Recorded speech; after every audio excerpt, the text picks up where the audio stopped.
myself believe that he's the richest man in the world or one of the richest men in the world. Bill Browder was once the largest foreign investor in Russia. Now he's one of Vladimir Putin's toughest critics. We talked in 2015. You really think Putin is the richest man in the world? I really think that. And I'm not just saying that crazily. Estimate his net worth. 200 billion. Really?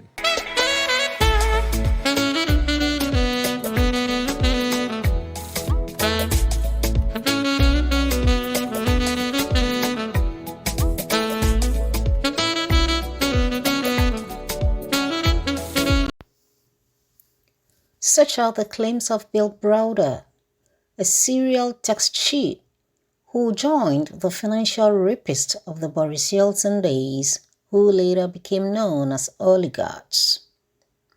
Hello and welcome again to the Queen Lexus podcast.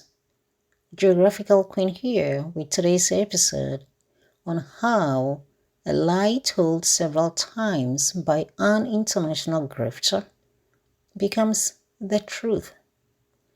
Bill Browder was the CEO of Heritage Foundation, a so-called financial foundation which was allegedly investing in Russia. But actually, what he was doing was running a company with so much shell operations and was evading taxes. In short, a tax cheat. Bill Browder was kicked out of Russia after he got himself into trouble for evading taxes. In his bitterness, because he was deprived from eating with both hands in Russia, Bill Browder has now become the most vocal anti-Putin propagandist, spreading fake news on almost all the Western mainstream media that President Vladimir Putin is supposed to be the richest man on earth because he is corrupt. In his fake news mode, all oligarchs put together are about 400 billion US dollars worth. So with Putin collecting 15% from them, Putin is worth 200 billion US dollars. And that makes him the richest man on earth. Yeah, right. As I have reiterated several times, Americans, unfortunately, hallucinate so much about wealth that it becomes startling. Everything regarding money is exaggerated, but they believe in it and go along with it. So, with Bill Browder repeating this drivel over and over and over again, it becomes the truth, and most people run with it. So what really happened historically? In the 1990s, the United States, as usual, intervened in post-Soviet Russia and literally raped the nation economically. The US was behind the rise of the oligarchs. They empowered them and wanted them to do what they were doing, as in basically consolidating Russian wealth, stealing Russian wealth, and extracting Russian wealth for the benefit of the United States and its allies in a weakened Russia. In the process, the US installed a president, Boris Yeltsin, who was weak and not a democratic man. Boris Yeltsin was the most inept, corrupt individual possible. He governed over a country that was literally feeding upon itself. He surrounded himself with family members and sycophants. People were basically licking his boots, but all the while sharpening their knives for his downfall. They were waiting for the moment when Yeltsin went away and they could come in and carve up the Russian pie. Even more, let's be clear about this. Had Boris Yeltsin stayed in office for another year, Russia would probably have collapsed in on itself and wouldn't have been the Russia that it is today. A situation which the US would have appreciated the most. But that was not what it was supposed to be. America's goal and objective was to ensure that Russia could never rise up again in a manner that replicated the threat that the Soviet Union posed to the US. Not a threat in terms of trying to attack the US, but the threat in terms of the economic potential any large nation with such huge reserves of mineral resources, oil, gas, and industrial capacity could do.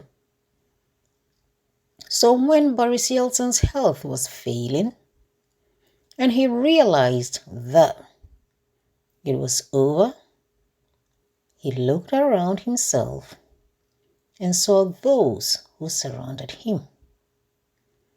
They were the most corrupt people that could ever grace the soil of Mother Russia. But there was one man in the crowd around him who was overwhelmingly loyal and not corrupt. And the man's name was Vladimir Putin. According to the Kremlin history, Boris Yeltsin turned to him and said, and I quote, "I want you to be president." And Putin said, "No, I'm not ready for this job. I don't want this job." But Yeltsin told him, "You have to take this job because nobody else around me can be allowed to do this job. I made my mistakes. We don't want these mistakes to continue. The Russian people deserve some happiness." Unquote. And that was how Putin became the president in 1999. Take a listen to Yeltsin's handover speech. Я ухожу. Я сделал все, что мог. Мне на смену приходит новое поколение тех, кто может сделать больше и лучше. В соответствии с Конституцией, уходя в отставку, я подписал указ о возложении обязанностей президента России на председателя правительства Владимира Владимировича Путина. Прощаясь, я хочу сказать каждому из вас: будьте счастливы. Вы заслужили счастье. Вы заслужили счастье и спокойствие.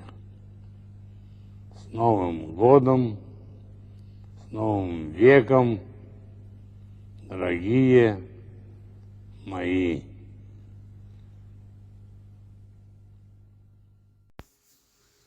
Now, let's reflect on this for a second. Putin becomes the president of a country in free fall collapse. Nothing is working. Pensioners don't have their pensions. The budget doesn't exist. The army wasn't getting paid. Nothing was going on right. Meanwhile, you had the oligarchs who were just stealing everything blind, and in comes Putin. He doesn't have a power base. He only had some supporters, some people he's known over the years through his intelligence career. But that was not a major political base. This implied that he had to proceed slowly. Putin had to keep the economy running. He had to generate income so he could at least fund the pension system for the most vulnerable ones in society.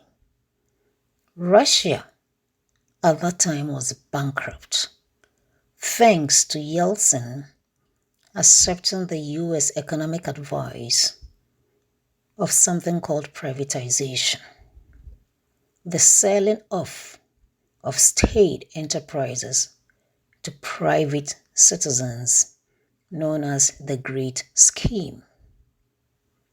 Some state companies were broken down into shares for the public.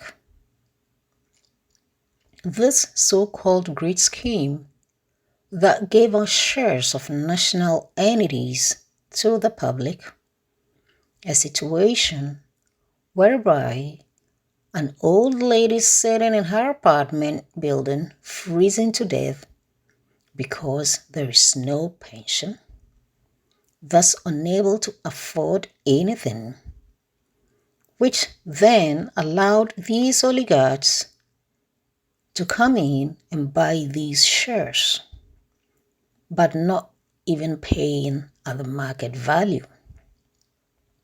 The old lady is desperate, so she sells her shares to these corrupt oligarchs for pennies. Such was how they went around and collected all these shares from the vulnerable ones, which turned them into oligarchs who never did any hard work or any innovation but through dishonesty.